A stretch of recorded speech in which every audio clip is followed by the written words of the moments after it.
सभी विद्यार्थियों को मेरा नमस्कार। तो प्यारे बच्चों, जैसा कि आप सभी जानते हैं कि पिछली वीडियो में हमने जो अध्याय था हमारा शिशुलालनम, उसकी व्याख्या हमने पढ़ ली थी। तो आज की वीडियो में जो इसकी सूक्तियाँ हैं, महत्वपूर्ण सूक्तियाँ, उनकी व्याख्या हम करेंगे।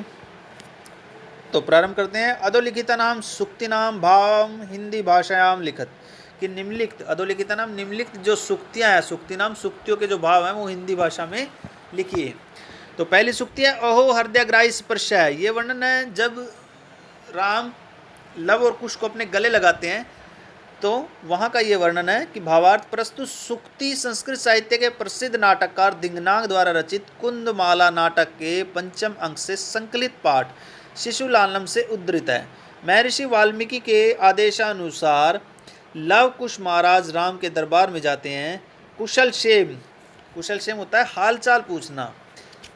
कुशल क्षेम पूछने के बाद राम उन्हें गले से लगाते हैं। आलिंगन करते हुए राम कहते हैं कि इन बालकों के गले से लगने की अनुभूति ने मेरे हृदय को छू लिया। यह अनुभूति सदा सदा के लिए मेरे हृदय में बस गई है, रम गई है।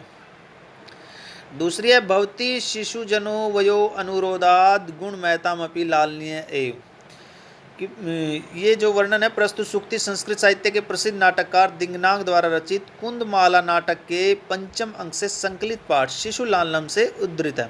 तो अत्यधिक गुणी लोगों के लिए भी छोटी उम्र के कारण बालक लालनीय होता है, लाड प्यार के योग्य होता है। व्यक्ति चाहे कितना ही महान, गुणवान व समृद्धशाली क्यों न हो, किंतु बालकों के लिए तो वह सामान्य मनुष्य के समान ही होता है और वह सभी बच्चों को प्यार की दृष्टि से देखता है। बच्चों के प्यार के सामने पद, प्रतिष्ठा एवं आयु का कोई महत्व नहीं है।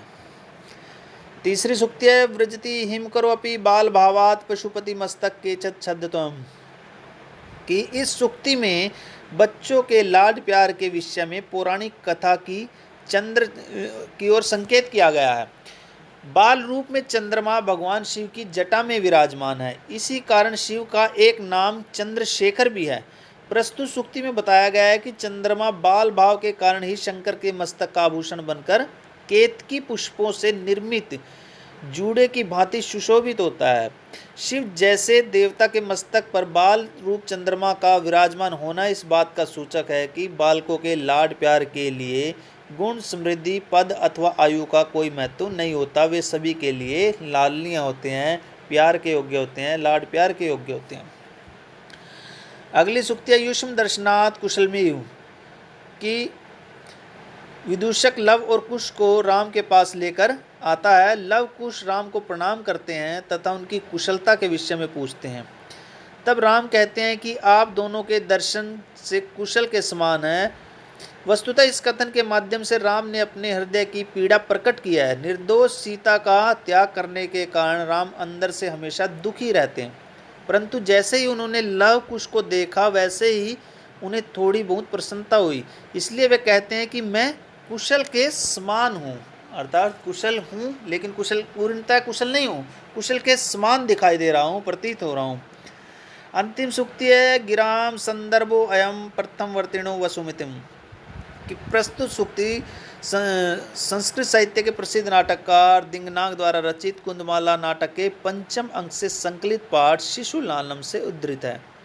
संस्कृत साहित्य को दो भागों में बांटा गया है, वैदिक साहित्य तथा लौकिक साहित्य। महर्षि वाल्मीकि विरचित रामायण के से पूर्व के साहित्य को वैदिक साहित्य कहा जाता है। पुराण मुनि महर्षि वाल्मीकि के द्वारा रामायण धरती पर प्रथम बार अवतरित होने वाला ऐसा महाकाव्य है जिसे लौकिक संस्कृति साहित्य का सर्वप्रथम ग्रंथ माना जाता है। इस ग्रंथ में मुख्य रूप से भगवान विष्णु की कथा की ओर वर्णन किया गया है।